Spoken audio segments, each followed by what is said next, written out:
Hora de conversar com o nosso comentarista de política, Reinaldo Azevedo. Vamos voltar a falar de Supremo, né, Reinaldo? Porque hoje, olha, houve mais dois fatos novos. O ministro Gilmar Mendes disse que o Supremo está voltando a ser, o Supremo voltou a ser Supremo, e o ministro Edson Fachin resolveu encaminhar ao Pleno a decisão de rescindir ou não a delação premiada de Joesley Batista. Eu quero saber o que você acha desses dois fatos.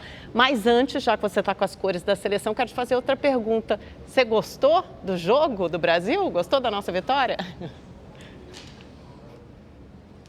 Gostei, Amanda, e muito. E acho que foi, sem dúvida nenhuma, desde o começo, o melhor jogo do Brasil, uma atuação espetacular da zaga, do Thiago Silva em particular, que também fez um dos gols. O meio-campo está um pouco atrapalhado ainda, mas eu estou torcendo muito, sempre torci, sou Brasil dos pés à cabeça, Amanda. Vai parecer um pouco heterodoxo, mas olha aqui, ó, até a minha meia e a minha... e o meu tênis, né? Torci, achei que o Brasil foi muito bem. E você sabe que eu tenho, Amanda, você me conhece bastante para saber que eu tenho uma particular atração pela ironia, né? E a gente ter feito um gol de cobertura e outro de cabeça naquela que é a seleção mais alta da Copa do Mundo, que é a seleção da Sérvia, convenha, não tem preço, né? Então acho que o Brasil foi muito bem, e quem deve estar um pouco chateado hoje é a Alemanha, né? Em ter sido eliminada pela Coreia, né? Uma seleção que não tem tradição de bola. A coisa mais parecida com bola que eles conheciam nos últimos tempos era aquele símbolo da bandeira deles.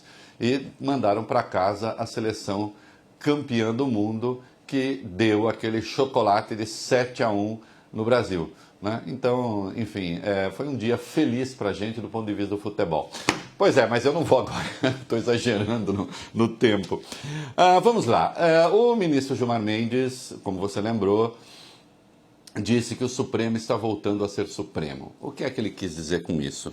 O papel de um tribunal constitucional, ou no caso do Supremo nosso, ele não é só tribunal constitucional, na área criminal, na área penal, ele acaba sendo a última palavra também, né? O papel de uma Corte Suprema, enfim, é restabelecer o primado da lei, né? Quando esta lei não está sendo cumprida de algum modo.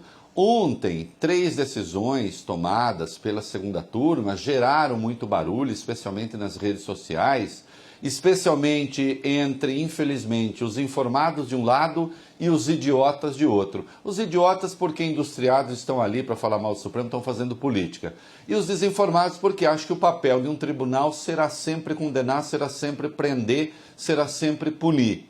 Infelizmente, atuações como a do ministro Edson Fachin acabam conduzindo a isso. Eu quero lembrar rapidamente, de novo, né, que o habeas corpus de ofício cedido pelo próprio tribunal ao José Dirceu, ao senhor João Cláudio Genú, tinha razões técnicas para ser concedido, né?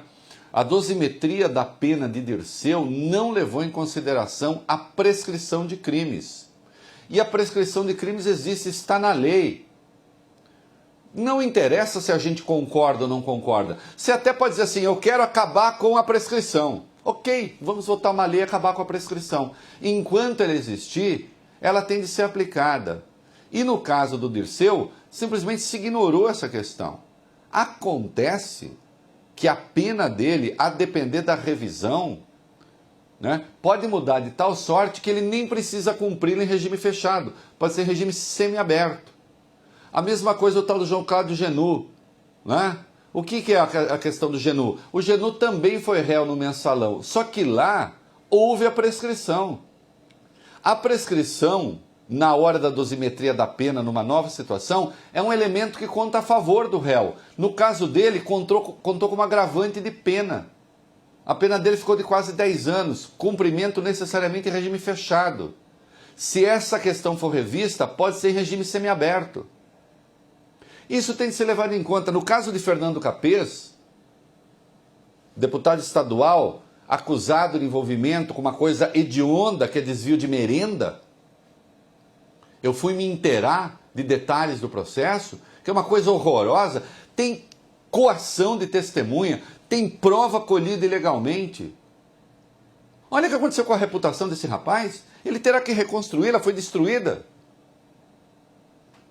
Mas o senhor Edson Fachin deixou de ser ministro do Supremo, lamento te dizer isso, deixou de ser ministro do Supremo para ser ministro de condenação, porque é o que pedem dele as redes sociais. Acontece que uma Suprema Corte, ela não é nem de absolvição nem de condenação. Você tem que avaliar o processo. Aliás, eu deixo aqui um convite a todo mundo que me ouve, me vê, né? E esse convite, eu não posso deixar de fazer o que eu vou fazer, porque senão eu não seria eu. Eu estendo esse convite aos jornalistas. Comece a consultar o site do Supremo. É uma excelente fonte de informação. Ali se costuma dar detalhe do que está sendo julgado, que infelizmente a grande imprensa não está dando, porque está reproduzindo as teses do Ministério Público. Função de jornalista não é ser porta-voz de Ministério Público. Ó, é bom que a gente pense nisso. Quanto a Fachin, para encerrar, resolveu levar para o pleno a rescisão ou não da delação do seu Joesley Batista. O próprio Ministério Público disse que o Marcelo Miller participou de toda a arquitetura da delação. Isso quer dizer duas coisas. Essa delação não só tem de ser anulada, como as provas colhidas ali são provas ilegais, segundo o inciso 56 do artigo 5º da Constituição. Eu realmente encerro indagando como é que o ministro Edson Fachin, que se considera um autocrata à hora de chancelar delações, né? À hora de dizer ali, não, aceitar a delação e tal, como é que ele, à hora de cancelar uma delação, resolve apelar ao pleno do Supremo? Cadê aquela coragem toda da homologação? Fica parecendo que o ministro não se sente à vontade para cancelar a delação do grande chefe de uma empresa que apoiou a candidatura dele ao Supremo, porque, afinal de contas, ele visitou gabinetes de senadores em companhia do Ricardo Saldi, que foi um dos beneficiados pela delação. Não é?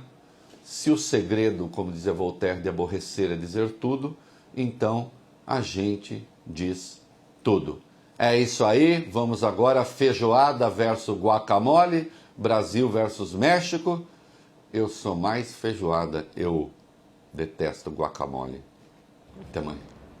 Reinaldo, obrigado e boa noite, até amanhã.